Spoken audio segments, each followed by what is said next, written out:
अस्सलाम वालेकुम दोस्तों, मेरा नाम है अली उमर सर, हमेशा की तरह मौजूद है दाऊद और आप देख रहे हैं जी इस वक्त क्रिकेट लवर अली शो। क्योंकि इसको देखना तो बनता है दोस्तों आप लोगों से बात करने जा रहे हैं, बात करेंगे जी आज आपके साथ टॉप न्यूज का सेगमेंट आपसे शेयर करेंगे। नंबर 1 पे आप लोगों से बात करने जा रहे हैं, जो हमारे पास अपडेट आ रही है वो आ रही है शाहीन शाह अफरीदी के हवाले से।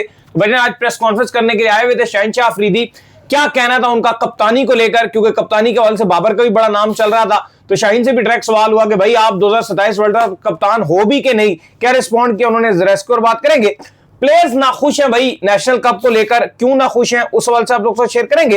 बाबर आजम को लेकर जो है वो अच्छी खबर आ रही है, क्या खबर है वो आप लोग से शेयर करेंगे। उस्मान तारिक शानदार किस्म की बॉलिंग कर रहे हैं, इंग्लैंड में छाए हुए 100 में दोबारा से हीरो बने, जरा इस पर बात करेंगे। आयरलैंड और नीदरलैंड सख्त नाखुश हैं भाई आईसीसी से वर्ल्ड कप 2027 को लेकर, क्यों नाखुश हैं वो आप लोग से शेयर करेंगे। अब्दुल्ला फजल ने अपना रिहैब जो है वो स्टार्ट कर दिया है, इसके ऊपर बात करेंगे। एमसीजी के अंदर कुछ बड़ी तब्दीलियां होने जा रही हैं, वो क्या है वो भी आप लोग से शेयर करेंगे। अक्कू भाई ने अपने कमबैक को लेकर जो कहा है कि पहले मैं किया जी आकिब जावेद साहब के पास, पहले मैं गया चेयरमैन मोहसिन नकवी के पास, उन्होंने मुझे भेजा आकिब जावेद के पास, दोनों ने मुझे क्या क्या रिस्पॉन्ड किया। अक्कू भाई का रिस्पॉन्ड अलग ही होता है भाई, वो अलग ही लेवल का बंदा था भाई। जरा उमर अकमल के हवाले से बात करेंगे।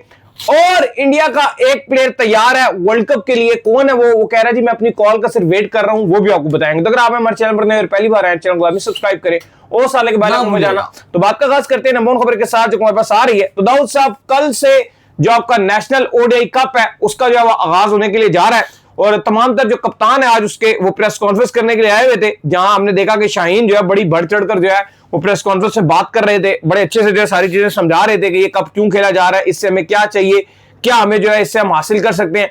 लेकिन वहां पर एक हमारे दोस्त ही हैं, अभी हम जब लाहौर गए थे हमारे साथ ही वहां मौजूद थे, वो फिर वहां से मुल्तान चले गए और हम पिंडी की तरफ आ गए। तो उन्होंने जो क्वेश्चन उनसे किया कि भाई आप ये बताएं कि हमने ये देखा है कि वर्ल्ड कप के करीब जाकर अक्सर जो है कप्तान तब्दील हो जाते हैं, तो क्या आपको इंश्योरिटी दी गई है चेयरमैन मोहसिन नकवी की तरफ से या आकिब जावेद की तरफ से कि वर्ल्ड कप 2027 तक आप ही कप्तान होंगे। इसके ऊपर उन्होंने क्या रिस्पॉन्ड किया था? देखिए आज जो कप्तानों की प्रेस कॉन्फ्रेंस थी उसमें शाहीन शाह अफरीदी से जब सवाल किया गया, और सवाल एक्चुअली जो किया गया उसके पीछे बहुत सारी रीजंस हैं।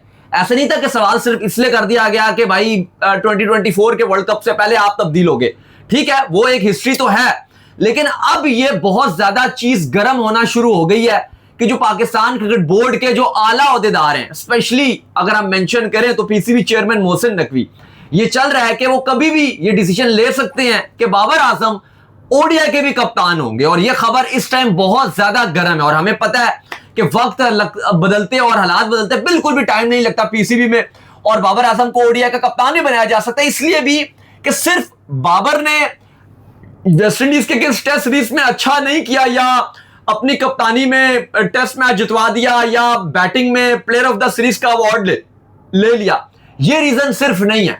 जो रीजन एक और है वो ये है कि शाहीन की लगातार गिरता हुआ पेस, बैडली परफॉर्मेंसेस ना सिर्फ पाकिस्तान के लिए बल्कि लीग्स में भी वो जा रहे हैं। अगर आप उनकी लीग्स की परफॉर्मेंसेस भी देखें तो बिग बैश में शाहीन शाह अफरीदी वर्स्ट बॉलर नजर आए, लंका प्रीमियर लीग में उनको एक बहुत ही बेकार किस्म के बॉलर की तरह ट्रीट किया गया, कभी मीडियम पेसर लिखा गया, कभी ड्रॉप कर दिया गया, बाद में शाहीन शाह अफरीदी छोड़ छाड़ के लंका प्रीमियर लीग आई। उनकी पेस के हवाले से भी सवाल हुआ कि भाई आपकी पेस तो लगातार गिर रही है, तो इसका क्या बनेगा, वो कह रहे हैं तेज हो जाएगी। हाँ, तो शाहीन शाह अफरीदी जो लगातार टी20 में नहीं कर पा रहे अच्छा, तो ओडीआई में कैसे कर पाएंगे। और वो कप्तान तो वो होता है जिसकी जगह बननी चाहिए टीम में। लेकिन पाकिस्तान में हमेशा दाऊद साहब ऐसा होता है कि वो बंदा कप्तान होता है जिसकी अपनी जगह नहीं बन रही होती। चाहे आप सलमान अली आगा की टी20 में बात कर लें, जब उनको बनाया गया तो उनकी अपनी जगह नहीं बन रही थी। आप शाहीन शाह अफरीदी की ओडीआई में बात कर लेंगे, जब उनको ओडीआई का कप्तान बनाया गया तो इनकी अपनी जगह नहीं बन रही। अच्छा, शाहीन शाह अफरीदी ने तो इसका जवाब फिलहाल ये दिया, उनसे पूछा गया कुछ ऐसा है कि कप्तान वर्ल्ड कप से पहले कोई तब्दील हो जाएगा, बदल जाएगा, यानी कि बाबर बन जाएंगे। तो उन्होंने कहा कि फिलहाल तो मैं ही कप्तान हूं, अभी तो ऐसा कुछ नहीं बताया गया, मतलब फिलहाल पाकिस्तान टीम का मैं ही कप्तान हूं। लेकिन अच्छा, इसके वाले से मिसबाउल हक जो पाकिस्तान के सिलेक्टर हैं उनसे भी पूछा गया, सवेरा के शो में वो आए थे, तो उन्होंने सवाल इनसे पूछा मिसबाउल हक से कि क्या कप्तानी की जो तब्दीली है वो हो रही है, तो उन्होंने भी इसका जवाब दिया और उन्होंने कहा कि नहीं ऐसा कुछ भी नहीं हो रहा, ये फिलहाल र्यूमर्स ही हैं। लेकिन हमें भी पता है कि ये र्यूमर्स नहीं है। हाँ, ये जरूर है कि जो हमने आपको पता, जब हम लाहौर में गए हुए थे इवेंट में और वहां से जब हमने शो किया था तो हमने बताया था कि ऐसा नहीं है कि डायरेक्ट अनाउंस कर दिया जाएगा, शाहीन की परफॉर्मेंसेस को असेस किया जाएगा और शाहीन के लिए जो ट्राई नेशन सीरीज आ रही है अभी श्रीलंका और इंग्लैंड और पाकिस्तान की, वो बहुत अहमियत की आमिल है, क्योंकि अगर शाहीन की अपनी परफॉर्मेंस बहुत डाउन होती है तो शाहीन के ऊपर फिर जो प्रेशर है ना वो यहां तक पहुंच जाना है और फिर उनके लिए चीजें बड़ी खराब हो जाएंगी। और अगर बाबर आजम ने टेस्ट सीरीज में अगेंस्ट इंग्लैंड टीम को अच्छा लीड कर दिया, कोई एक आध टेस्ट मैच भी पाकिस्तान जीत जाता है अगेंस्ट इंग्लैंड, तो आप समझ लीजिए कि बाबर की कप्तानी का पलड़ा यहां होगा। मैं ये नहीं बोल रहा कि बाबर को कप्तान बन जाना चाहिए ओडीआई के लिए, वो एक अलग चीज है, वो हम आपको बाद में अपनी राय देंगे कि क्या राय है, लेकिन जो होगा वो हम बता रहे हैं और जो होने जा रहा है खबरों की बुनियाद पर हम ये बता रहे हैं, ये हमारा कोई अपना तज्जिया नहीं है कि अगर एक भी मैच जीत जाती है पाकिस्तान टीम बाबर आजम की कप्तानी में तो उनका पलड़ा यहां पर होना है। और ऑब्वियसली शाहीन शाह अफरीदी की ऐसा प्लेयर आप परफॉर्मेंसेस देख लो वो बिल्कुल बेकार नजर आ रही है, स्पेशली ओडीआई में। तो यहां पर बाबर आजम की फॉर्म भी ऐसा बैटर बहुत अच्छी चल रही है, तो शाहीन शाह अफरीदी के लिए जो घेरा नजर आ रहा है अली साहब वो तो बहुत तंग नजर आ रहा है। खैर आज कप्तानों की प्रेस कॉन्फ्रेंस थी, शादाब खान नहीं थे, कुछ ज्यादा नहीं बताया गया, लेकिन फिलहाल उनकी जगह फहीम अशरफ को भेजा गया कैप्टन स्टॉक के लिए। साहिबजादा फरहान थे, शाहीन शाह अफरीदी थे, साइम अयूब थे, चारों होपफुल थे कि अच्छा करेंगे, अपॉर्चुनिटी है। लेकिन अली साहब बहुत ज्यादा जो बात की गई वो ये थी कि इस ये जो आपका नेशनल कप है 4 टीमों का, कहा जा रहा था कि वर्ल्ड कप की तैयारियों के लिए इस टूर्नामेंट को रखा गया है, तो जो ट्रॉफी रखी गई थी वो बिल्कुल वर्ल्ड कप की रेप्लिका रखी गई थी। तो इस पर भी काफी मजाक उड़ाया जा रहा था कि ठीक है ये तैयारी के हिसाब से तो बात की जा रही थी, लेकिन आपने तो वो जो ट्रॉफी है वो भी वर्ल्ड कप जैसी बनवा के ले आए हैं कि ये वर्ल्ड कप भी दे देंगे, जो जीतेगी टीम उसको ये वर्ल्ड कप की ट्रॉफी दे दी जाएगी। तो इसमें भी काफी मजाकिया खेस चीज जो है वो चल रही थी। खैर जी, इसके बाद जो हमारे पास जो वो अपडेट आ रही है वो आ रही है प्लेयर्स के हवाले से। तो प्लेयर्स जो है वो सख्त नाखुश हैं भाई, नेशनल कप के हवाले से खबरें ये आ रही हैं, क्योंकि बहुत ज्यादा हब्स का मौसम है मुल्तान के अंदर और प्लेयर्स को बहुत ज्यादा डर भी है कि कहीं इतनी इंजरी ना हो जाए। नॉर्मली ऐसा होता है कि गर्मियां जरूर होती हैं, आपने देखा होगा कि कभी आप श्रीलंका चले जाएं या इधर उधर चले जाएं, गर्मी में जो है प्लेयर्स अपने आप को अडॉप्ट करते हैं। जाहिर बात है दुबई में भी हमने देखा है कि पाकिस्तान जो टेस्ट सीरीज तक जो मॉर्निंग में शुरू करता था, पता नहीं कैसे खेलता था लेकिन खेलता था। बट इस वक्त दाऊद साहब बहुत हब्स है मुल्तान में। अच्छा, मुल्तान में क्योंकि सीरीज हो रही है और जो टेम्परेचर है मुल्तान का वो 40 डिग्री है और अगर फील लाइक 50-55 चला और ह्यूमिडिटी देखो तो वो भी बहुत ज्यादा है। और इसमें खबर ये आ रही है हमारे पास मुल्तान से कि बहुत सारे आपके प्लेयर्स तकरीबन 90 या 95% प्लेयर्स जो हैं वो बड़े नाखुश हैं और वो अपना एहतजाज भी रिकॉर्ड करवा रहे हैं। मतलब एहतजाज रिकॉर्ड करवाने से मतलब है कि कोई भी जो भी जर्नलिस्ट मिल जाता है उसको साफ साफ बोलते हैं कि यार ये इस गर्मी में इन्होंने रखवा दिए हैं, ये कोई किसी और वेन्यू पर रखवा सकते थे। मैं तो उस दिन भी कह रहा था एबटाबाद रखवा लो, चलो मुजफ्फराबाद नहीं तुम्हें समझ आता, एबटाबाद की तरफ तो समझ आता है। मुल्तान तो एक स्पेसिफिकली बहुत गर्मी वाला एबटाबाद में तो इवन आपका डोमेस्टिक होता है इतना। रावलपिंडी में भी गर्मी है लेकिन मुल्तान से कम है, बीच में बारिश वारिश हो जाती है, कुछ ना कुछ बेहतर आ ही जाता है, शाम में बेहतर हो जाती है। यहाँ पे दिन यहाँ पे भी गर्म है लेकिन मुल्तान में 3 बजे। और फहीम अशरफ ने तो अपने इंस्टाग्राम की स्टोरी में भी लगाई हुई थी स्टोरी गर्मी को लेकर के, भाई ये मुंह कैसा हो गया गर्मी में। और बाकी प्लेयर्स भी बड़े ही नाखुश नजर आ रहे हैं। फहीम अशरफ साहब ये भी कह रहे हैं कि हम जो प्रोफेशनल प्लेयर हैं तो इस गर्मी को जो हमें अडॉप्ट करना पड़ेगा, और हम श्रीलंका भी जाते हैं कहीं भी जाते हैं तो फिर हम गर्मी के साथ यूज्ड टू हो जाते हैं। प्लेयर्स तो खुल्लम खुला प्रेस कॉन्फ्रेंस में तो बोल नहीं सकते, जाहिर है वो ऑफ द कैमरा ही ये बात करते हैं, खुल्लम खुला तो बोलेंगे तो पाकिस्तान क्रिकेट बोर्ड फिर उनको छोड़ेगा थोड़ी। वो कॉन्ट्रैक्टेड खिलाड़ी हैं, वो तो फिर आपको रगड़ा लगेगा, आपको शोकास नोटिस आ जाएगा आपको, या सेंट्रल कॉन्ट्रैक्टेड खिलाड़ी हैं तो फिर आपके लिए मुश्किलात बनेगी। तो प्लेयर्स तो बोल नहीं सकते, लेकिन जाहिर है जो अपने मीडिया के लोग हैं या इधर उधर ऑफ द कैमरा ही वो ये इस तरह की बात करते हैं। लेकिन ये खबर है कि प्लेयर्स बिल्कुल भी नाखुश, और आई थिंक बनता भी है नाखुश होना। पीसीबी को भी सोचना चाहिए था कि इतनी तेज गर्मी में अभी आपकी आगे ट्राई नेशन सीरीज आ रही है या बाकी जो आपकी अपकमिंग आपने फिर एशियन गेम्स के लिए भी जाना है,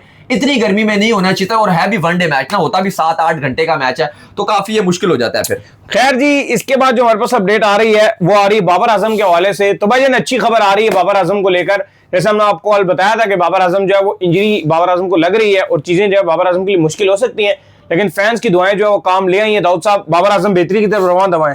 देखिए बिल्कुल एक अच्छी खबर आ रही है। कल ही हम आपसे बात कर रहे थे कि बाबर आजम की अब पता नहीं कि प्रैक्टिस मैच है उसमें बाबर आजम की शिरकत होगी या नहीं होगी, इसमें कशमकश में थे कि क्या होगा। लेकिन आज बड़ी अपडेट आई है इंग्लैंड से, और हमने देखा कि जब पाकिस्तान टीम का ट्रेनिंग सेशन था बाबर आजम आए बैटिंग करेंगे। अच्छा, बहुत ज्यादा बैटिंग नहीं की लेकिन चलो वो जरूरत नहीं थी, लेकिन उन्होंने थोड़ी देर बैटिंग की। यही बहुत बड़ी बात है कि अगर एक इंजर्ड प्लेयर थोड़ी देर के लिए भी अगर आके बैटिंग बल्ला पकड़ कर भी आ रहा है, वो बेहतरी की तरफ है। हाँ, मतलब 5-10 मिनट भी अगर वो बैटिंग अपना गार्ड ले रहा है, 5-10 मिनट भी वो अगर वैसा उन्होंने कुछ खास शॉट्स भी नहीं मारे, बस थोड़ा सा उन्होंने रोका ही बस आकर और उसके बाद वो चले गए। लेकिन ये एक बहुत बड़ी पॉजिटिव डेवलपमेंट है कि एक इंजर्ड प्लेयर जो कि लग रहा था कि पता नहीं वो प्रैक्टिस मैच खेलेगा नहीं खेलेगा, लेकिन अली साहब कैंट में आपको पता है कि कैंट काउंटी 11 है उसके साथ पाकिस्तान का मैच है, तो अब ऐसा लग रहा है कि अगर बाबर आजम ने आज थोड़ी देर बेशक प्रैक्टिस की, बेशक 10 मिनट ही प्रैक्टिस की आज, लेकिन इसका मतलब है कि ग्रीन सिग्नल मिल रहे हैं कि यू नेवर नो कि बाबर आजम शायद प्रैक्टिस मैच भी खेल जाए। और हमने देखा कि बाबर आजम अगर हाफ फिट भी होते हैं तो वो प्रेफरेंस रखते हैं कि मैं खेलूं, तो ये बड़ी खबर है। लेकिन शान मसूद के हवाले से पॉजिटिव खबर नहीं है, क्योंकि शान मसूद ने प्रैक्टिस सेशन जो आज का था उसमें शिरकत बिल्कुल नहीं की, और उनकी जो फिंगर की इंजरी है वो अभी भी हमारे पास 10 दिन है। हम उम्मीद करते हैं कि पहले टेस्ट मैच से वो पहले फिट हो जाए, क्योंकि शान की बैटिंग हमें बहुत जरूरी चाहिए अगेंस्ट इंग्लैंड। लेकिन अच्छी खबर यह आ रही है कि बाबर आजम ने अगर आज प्रैक्टिस किया तो कल वो, आज अगर उन्होंने 10 मिनट किया, कल वो यकीनन तौर पे आधा घंटा करेंगे, फिर परसों वो आप कह लो कि अवेलेबल हो सकते हैं मैच के लिए भी। तो ये बड़ी एक अच्छी और गुड न्यूज आ रही है। तो बाबर आजम फिलहाल उम्मीद ये की जा रही है कि पहले टेस्ट मैच से भी पहले फिट हो जाएंगे, और अब जो प्रैक्टिस मैच है कैंट के अगेंस्ट, उसके अगेंस्ट भी खेलने के चांस बढ़ गए हैं। अच्छा, उस्मान तारिक जो है उनकी बड़ी शानदार किस्म की बॉलिंग देखने को मिल रही है। 100 टूर्नामेंट में लगातार जो है वो अच्छा परफॉर्म कर रहे हैं। नॉर्मली हमने ये देखा है कि भाई उस्मान तारिक को जो हेल्प मिलती है वो वेस्ट इंडीज में मिल रही होती है, या हम कहते हैं जी श्रीलंका में बहुत हेल्प मिलेगी, एशियन कंडीशन है, और आपका जो दुबई हो गया वहां बहुत हेल्प मिल जाएगी जी, एशियन कंडीशन है, या बांग्लादेश में हेल्प मिल जाएगी। लेकिन उस्मान तारिक का जो यूनिक एक्शन है वो इंग्लैंड में उनके बड़ा काम आ रहा है, और ये चीज दाऊद बड़ी जो है मेरे लिए भी बड़ी हैरान कुन है कि भाई आप वर्ल्ड कप में भी देख सकते हो साउथ अफ्रीका शहर पे भी, यार अगर इंग्लैंड में परफॉर्म कर सकते हैं तो इसका मतलब ये है कि इनका यूनिक एक्शन किसी से जज नहीं हो रहा। हाँ बिल्कुल, लेकिन अभी ओडीआई में तो इस तरह से मौका नहीं मिल पा रहा, लेकिन 100 टूर्नामेंट में छाए हुए हैं भाई उस्मान तारिक। कल उन्होंने 20 गेंदों पे 11 डॉट्स की और 13 रन दिए, बहुत ही कमाल बॉलिंग कर रहे हैं। अच्छा, मजे की बात है अली साहब कि उस्मान तारिक को ओवरऑल अगर आप देखो तो इंग्लैंड में बड़ा प्रेस मिल रहा है। मैं जो मेरे लिए सबसे बड़ी हैरानकुन बात थी वो ये कि मैं देख रहा हूं कि जो 100 के लोकल फैंस हैं, लोकल से मतलब जो ब्रिटिश हैं, गोरे हैं इंग्लैंड के, उनका जो लव है उस्मान तारिक के लिए वो मैं हैरान था। भाई फुटबॉलर आ गया, इंग्लैंड का मेन फुटबॉलर जो है वो आ गया, बिंगम जो है उसने आकर जो है वो इतना इसके साथ वीडियोस बनाई, पहले इसके लिए उसने आगे ट्वीट तक किया इसके लिए, फिर इसके साथ आगे खेला उसने। हाँ, लेकिन इसके अलावा जो लोकल फैंस हैं, जिस तरह से मैं देख रहा हूं कि वो उस्मान तारिक को पकड़ रहे होते हैं और उनके साथ तस्वीर बना रहे हैं, जो लोकल इंग्लैंड के फैंस हैं, ब्रिटिश गोरे हैं। अच्छा, प्लस फिर जो सोशल मीडिया में वो इतना सपोर्ट कर रहे हैं, गोरे इतना सपोर्ट कर रहे हैं, और वो अपनी टीम को बार बार बोल रहे हैं, T20 ब्लास्ट में भी बार बार बात कर रहे थे कि अगले साल भी तुम लोगों ने उस्मान तारिक को लाजमी लेना है। और जो बर्मिंघम की 100 टूर्नामेंट की जो आप कह लो कि लोकल फैंस हैं, जो चलो बाकी तो आपको पता है पाकिस्तानी इंडियन देखते ही देखते हैं, और जो लोकल इंग्लैंड के फैंस हैं वो इतना प्यार दे रहे हैं, और वो उस्मान तारिक के फैन हुए हैं। फिर इंग्लैंड के जो कमेंटेटर्स हैं वो इतना प्रेस कर रहे हैं। इवन रवि शास्त्री आपको पता है उतना नहीं, क्योंकि इंडियन है, हल्का सा बोलेंगे तो उन पर क्रिटिसाइज होगा, लेकिन वो वहां पर कमेंट्री भी कर रहे हैं। तो रवि शास्त्री को कभी बुलाकर उस्मान तारिक के साथ उनसे जबरदस्ती जो पूछा जाता है कि उस्मान तारिक के बारे में बताएं, फिर वो उनकी इतनी तारीफ कर रहे हैं। तो इस टाइम ऐसे लग रहा है कि 100 टूर्नामेंट में छाए हुए हैं। लेकिन अली साहब बावजूद इसके उस्मान तारिक इतनी अच्छी बॉलिंग करने के जो इनकी टीम है वो हार गई, और उसकी वजह बने जो बर्मिंघम फोनिक्स के कप्तान है फेरेरा, उनकी कोई इतनी बेकार कप्तानी कल हमें देखने को मिली। हुआ यह कि जब उस्मान तारिक ओवर डालते थे वो पूरा मैच में ओपोनेंट को प्रेशराइज कर देते थे, साथ ही वो उनको हटा देते थे, और फिर उस टाइम लेकर आते थे जब बिल्कुल प्रेशर हट जाता था, फिर वो बेचारा इतनी अच्छी बॉलिंग करता था। लेकिन उससे यह होता था कि ओपोनेंट जो बाकी बॉलर्स थे उनका खूब जो बर्मिंघम के बाकी बॉलर्स थे उनका भुरगस निकाला, और इस तरह से जो मैच है वो हाथ से निकल गया।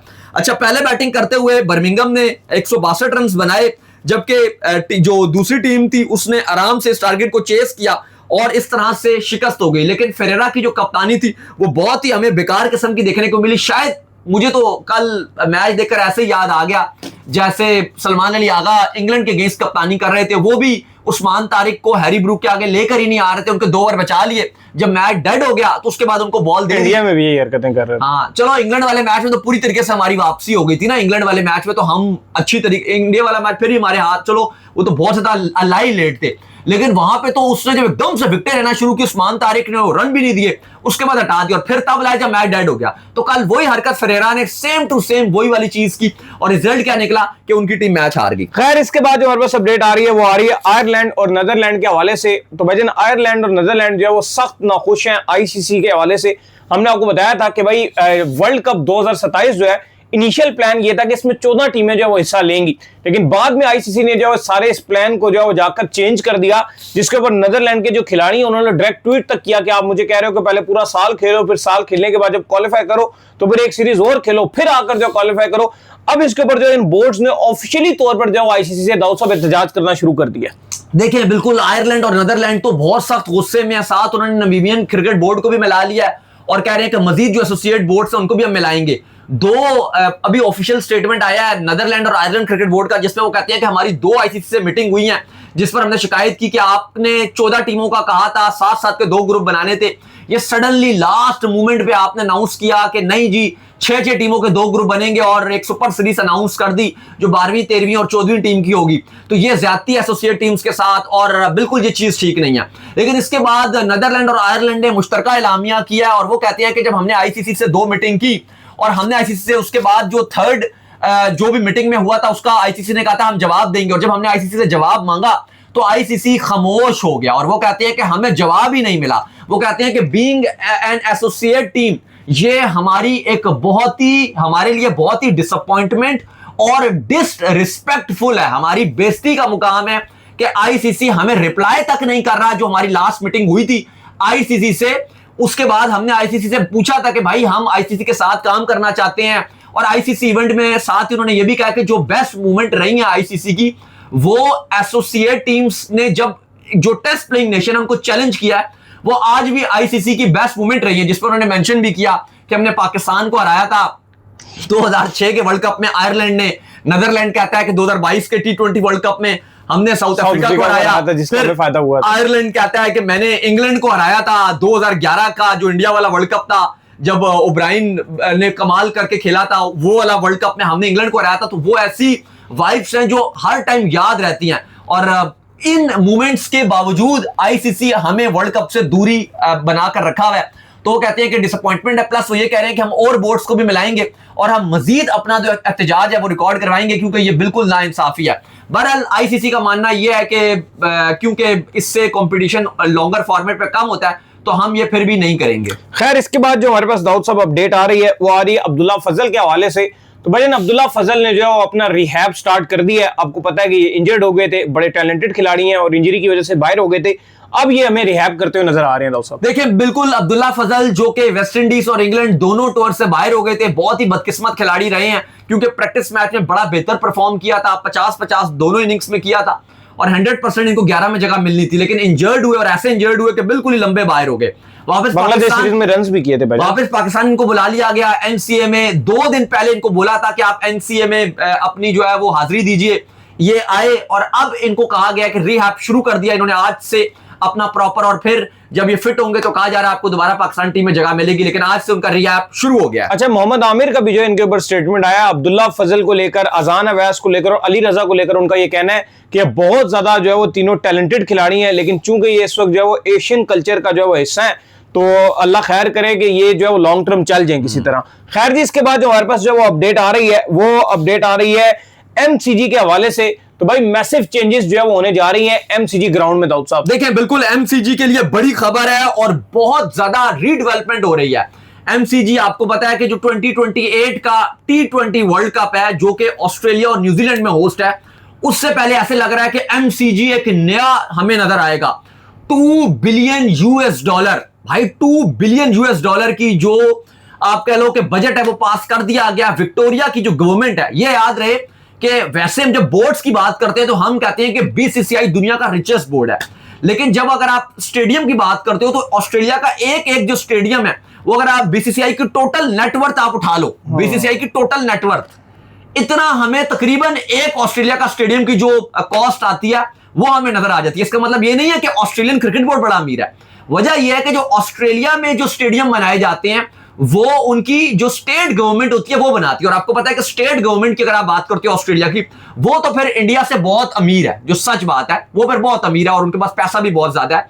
इंडिया बीसीसीआई तो एक खाली अगर आप देखो तो एक बोर्ड है, एक गवर्निंग बॉडी है, लेकिन ऑस्ट्रेलिया में जो स्टेडियम में पैसा लगाया जाता है वो क्रिकेट बोर्ड नहीं लगाता बल्कि वहां की स्टेट गवर्नमेंट लगाती है। तो फिर स्टेट गवर्नमेंट तो खुला पैसा लगाती है। तो भाई $2 बिलियन जो है उसका अब एक्सपेंस आ रहा है और एमसीजी कहा जा रहा है कि बिल्कुल रीशेप किया जाएगा, दुनिया का सबसे बड़ा स्टेडियम है और इसको रीबिल्ड किया जाएगा और 2028 की T20 वर्ल्ड कप से पहले तैयार कर लिया जाएगा। प्लस आप ऑस्ट्रेलिया का अच्छी चीज देखिए कि उन्होंने कहा है कि जो आइडियाज हैं वो हम फैंस से लेंगे, यानी कि फैंस जो हैं ऑस्ट्रेलिया के, स्पेशली उन्होंने कहा है कि जो मेलबर्न में जो फैंस रहते हैं उनसे उनकी राय बड़ी अहमियत की हामिल है, क्योंकि उनके लिए स्टेडियम बनाया जा रहा है।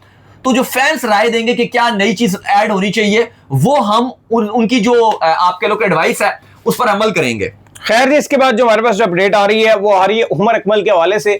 तो उमर अकमल ने जो अपने कमबैक को लेकर बात की है, उन्होंने कहा जी मैं गया चेयरमैन मोहसिन नकवी के साहब के पास और उन्होंने मुझे टोटली जो है 5 सेकंड दिए और उस 5 सेकंड में उन्होंने मुझे कहा कि आपका जो मैटर है वो आकिब जावेद साहब देखेंगे। फिर उन्होंने कहा कि मैं आकिब जावेद साहब के पास चला गया, उन्होंने भी मुझे आगे से कहा कि आपका जो मैटर है वो चेयरमैन मोहसिन नकवी जो है वो देखेंगे। तो एक ने इधर फेंका, दूसरे ने उधर फेंका और अक्कू भाई वापस आया और ये बयान दे दिया। डॉक्टर साहब देखिए, असूली तौर पे अगर आप देखो तो ये मैटर आकिब जावेद का है, क्योंकि जाहिर है अब जो आपके चेयरमैन मोहसिन नकवी हैं वो ये बार बार बात कहते हैं कि सिलेक्शन में तो जाहिर है वो ये कह चुके हैं कि मेरा कोई रोल नहीं है। अब मोहसिन नकवी ये तो नहीं कर सकेंगे कि फलां प्लेयर कोई आ जाए। जैसे मुझे याद पड़ता है कि उसामा मीर थे, वो भी मोहसिन नकवी के पास गए थे, जिस पर वहाब रियाज और अब्दुल रज़ाक ने कब जब भी हमारी भी उनसे बात की तो वो यही बार बार बात करते हैं कि हमने उनको समझाया था लेकिन वो मोहसिन नकवी के पास चले गए कि मुझे सिलेक्ट नहीं किया।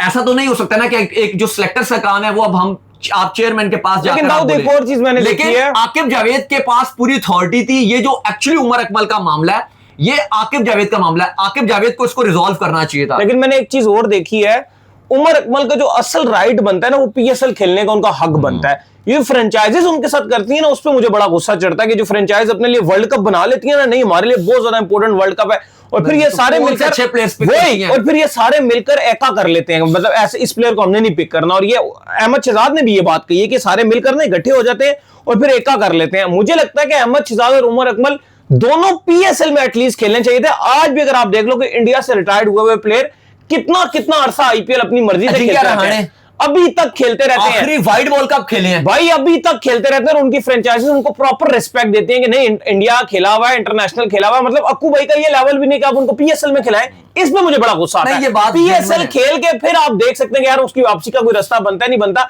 लेकिन पीएसएल खेलना चाहिए। बिल्कुल जेन्युइन बात है कि उमर अकमल को पीएसएल में लेना चाहिए और फ्रेंचाइज आपकी जितनी फ्रेंचाइज है, मैं एक का नाम भी नहीं लूंगा, all to one, Karachi, Peshawar, Multan, Lahore, Pindis, Islamabad, जितनी भी हैं, कोई बहुत बड़े फन्ने खान प्लेयर्स नहीं, हमने देखे हैं सारे फारिग। अगर इतने अच्छे होते तो लास्ट 3-4 साल से आपकी इतनी कोई बेकार परफॉर्मेंसेस ना होती अगर कोई बहुत बड़े बड़े और बड़े इंटरनेशनल नाम भी मिल जाते हैं ना, आपको अभी तक मिला ही नहीं। तो कोई इतने बड़े बड़े नाम नहीं और इतने बड़े बड़े 20-20 प्लेयर के रोस्टर आपने इकट्ठे किए हुए हैं, इतने बड़े बड़े स्क्वाड। और उसमें चलो अहमद शहजाद तो जा चुके हैं ना, वो प्रैक्टिस करते हैं ना वो ट्रेनिंग करते हैं, तो चलो अहमद शहजाद को आप छोड़ दें, वो तो टीवी में अपना कैरियर बनाते हैं, यूट्यूब पे होते हैं, उनको आप छोड़ दीजिए। लेकिन उमर अकमल अभी भी ट्रेनिंग वगैरह करते हैं, तो उमर अकमल हो गए, ये शर्जील खान हो गए, बावजूद इसके अगर आप इनको जो पिक नहीं करते, ये बड़ी अफसोस वाली बात है। चलो इस बार तो फिर भी हैदराबाद ने शर्जील को पिक कर लिया था, लेकिन वैसे अगर आप देखो तो जो उमर अकमल को भी नहीं पिक करते, बार बार उनको इग्नोर किया जाता है। पीएसएल में आपको खिलाना चाहिए और फिर उनके पास एक मौका होता है कि वहां पे वो आए, परफॉर्म करें और फिर वो एक ओपन उनके पास प्लेटफॉर्म है ना, परफॉर्म के तो आप आ जाएंगे। लेकिन बात यह है कि जो आकिब जावेद हैं, हम हमेशा से बात करते हैं क्योंकि आकिब जावेद से हमारा भी काफी लिंक रहता है, प्रेस कॉन्फ्रेंस होती है तो हम अटेंड करते हैं, तो हम यही बात करते हैं कि आकिब जावेद को बड़े अच्छे तरीके से ना गोली कराना आती है, गोली कराना आता है। इतनी मीठी आपको गोली कराएंगे ना, मतलब हम दोनों भी अगर उनका यहाँ पे इंटरव्यू भी कर रहे हो ना तो आप सुनेंगे तो आप कहेंगे यार आकिब जो है ठीक ही कह रहे हैं, या पूरा पारा करना उन्हें आता है। तो उमर अकमल गलत बंदे के पास चले गए। उमर अकमल अब वो गए मोहसिन नकवी ने, दायर है उन्होंने तो ठीक बोला, क्योंकि हर चीज मामलात जो है सिलेक्शन की भी अगर आप बात करते हो तो उसके भी आपको हेड आकिब जावेद नजर आते हैं। बाकी जो पाकिस्तान क्रिकेट के मामलात हैं, जो नए कोचेस वगैरह आ रहे होते हैं, वो भी आकिब जावेद से पूछ कर ही किए जाते हैं। तो मोहसिन नकवी ने तो ठीक ही कहा कि भाई आप आकिब जावेद के पास जाएं, मैं तो और भी बहुत काम कर रहा हूं, वो आपका ये जो मामला छोटा सा हल करेंगे। लेकिन जो आपके आकिब जावेद है उन्होंने हैरान कुन, मैं हूं इस बात पे हैरान हूं कि आकिब जावेद ने कैसे कहा कि आपका मामला मोहसिन नकवी देखेंगे, मतलब क्या वो प्लेयर सेलेक्ट करेंगे, मैं इस बात पे बड़ा हैरान हूं। लेकिन इसके बाद जो अपडेट आ रही है वो आ रही है जी इंडिया के हवाले से। तो विश्व कुमार भूई जो है वो कह रहे हैं कि मैं रेडी हूं भाई वर्ल्ड कप 2027 के लिए और मैं इंडिया की कॉल का इंतजार कर रहा हूं, जैसे मुझे आएगी तो मैं बैग उठा के चला जाऊंगा जी। देखिए काफी ज्यादा इंडिया में इस टाइम हाइप बनी हुई और रवि शास्त्री हो गए या आकाश चोपड़ा हो गए या बाकी जितने खिलाड़ी हो गए, ये अपनी अपनी इंडिया की वर्ल्ड कप की जो 15 का स्क्वाड है वो बना रहे हैं और काफी सारे जो लोग हैं, स्पेशली रवि शास्त्री का जो नाम है, उन्होंने अपनी 15 बनाई और वो बड़ी वायरल रही है इंडिया की, और बड़ी जो अच्छी मीडिया 15 बनाई थी। और उसमें उन्होंने सारे जो पुराने प्लेयर्स थे जिनको भी मौका नहीं मिल पा रहा, स्पेशली जो बॉलिंग यूनिट है, जैसे मोहम्मद शमी है या सिराज भी ड्रॉप हुए थे, उनका नाम डाला, भुवनेश्वर कुमार का नाम डाला। तो उसके बाद से भुवनेश्वर कुमार जो लग रहा था कि शायद अब इंडिया की तरफ से दोबारा नहीं खेलेंगे, दोबारा से उनका नाम चलना शुरू हो गया। तो अब ये खबर आ रही है कि भुवनेश्वर कुमार से जब पूछा गया तो उन्होंने कहा कि बिल्कुल मैंने अपने आप को फुली फिट रखा हुआ है और मैं वेट कर रहा हूं कि जैसे ही मुझे वर्ल्ड कप की कॉल आएगी तो मैं बिल्कुल तैयार हूं और मैं चाहूंगा कि साउथ अफ्रीका की जो कंडीशन है वो वैसे भी मैं स्विंगिंग बॉलर हूं और मुझे हेल्पफुल होंगी मेरे लिए, तो मैं पूरी तरीके से तैयार हूं खेलने के लिए। तो चले उम्मीद करते हैं आज हमारे शो आपको आएगा पसंद आए। वीडियो को लाइक कीजिए, हमारे चैनल को सब्सक्राइब कीजिए, साथ लेके बेल आइकन को बजाइए, एक और काम कर लीजिए और वो ये कर लीजिए, इंस्टाग्राम पर जाइए, इनको फॉलो कीजिए। इंस्टाग्राम पे मुझे फॉलो कर लीजिए, वहां पे मैं मौजूद हूं, दाऊद क्रिकेट के नेम से। अगर आपको कोई सवाल हो तो भेजिएगा और इनको भी फॉलो कीजिए। मुझे फॉलो कीजिए, मैं ऑफिशियल के नाम से, लिंक डिस्क्रिप्शन में मौजूद है, जाइए फॉलो कीजिए। आप सुनते हैं नेक्स्ट वीडियो में। अल्लाह हाफिज़, बाय।